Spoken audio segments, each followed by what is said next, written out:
მოგესალმებით.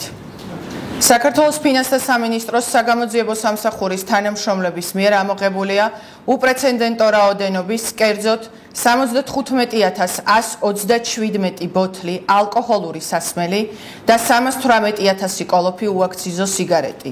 დაკავებულია დანაშაულში თანამონაწილე 7 პირი. გამოძიებით დადგენილია, რომ ბრალდებულებს შიდა ქართლის რეგიონში წლების განმავლობაში გააჩნდათ არალეგალურად მოქმედი ალკოჰოლური სასმელების მწარმოებელი ქარხანა, სადაც კუსტარულად ხდებოდა სხვადასხვა დასახელების ქართული და უცხოური ბრენდული ალკოჰოლური სასმელების უკანონო ჩამოსხმა რეალიზაცია.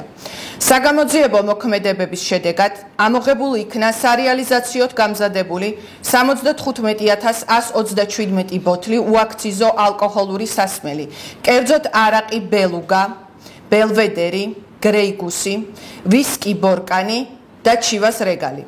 ჩხრეკისას ქარხანაში ასევე აღმოვაჩინეთ ხსენებული სასმელების წარმოებისათვის განკუთვნილი დიდი რაოდენობით ბოთლები, საცობები, ეტიკეტები, შესაფუთი მასალა, ხოლო ცისტერნებში დაახლოებით 24 ტონა ალკოჰოლური სითხე, რომლითაც ხდებოდა ზემოაღნიშნული ფალსიფიცირებული სასმელების დამზადება. ქარხნის მიმდებარე ტერიტორიაზე არსებული ერთ-ერთი საწყობიდან დამატებით ამოვიღეთ 318,000 კოლოფი უაქციზო სიგარეტი კარელია.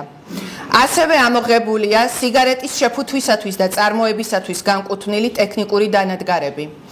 ამოღებული უაქციზო ალკოჰოლური სასმელების და სიგარეტების საორიენტაციო ღირებულებამ შესაძლოა მილიონობით ლარი შეადგინოს, რასაც საბოლოოდ საქმეზე ჩატარებული შესაბამისი ექსპერტიზა დაადგენს.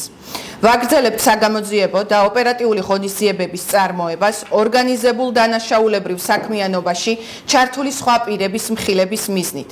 გამოძიებამ საქართველოს სისხლის სამართლის კოდექსის 196 მუხლის მესამე ნაწილით და მე200 მუხლის მეოთხე ნაწილით მიმდინარეობს, რაც სასჯელის სახედ და ზომად ითვალისწინებს თავისუფლების აღკვეთას 7-დან 10 წლამდე ვადით.